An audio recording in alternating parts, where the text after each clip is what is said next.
পুরুষদের ভুল করেও এই 3টি কথা কারো সাথে শেয়ার করা উচিত নয়।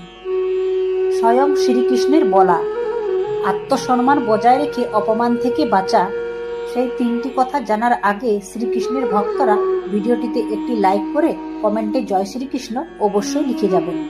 1 নাম্বার, কখনো কারো সাথে টাকা সংক্রান্তের কোনো সমস্যা ভুলেও শেয়ার করবেন না।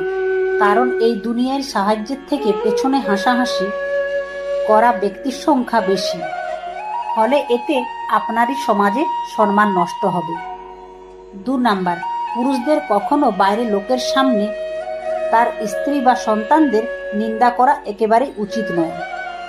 কারণ নিন্দা কথা আগুনের চেয়েও বেশি ভয়ঙ্কর। একবার ছড়িয়ে পড়লে শেষ পর্যন্ত আপনারই ক্ষতি করবে।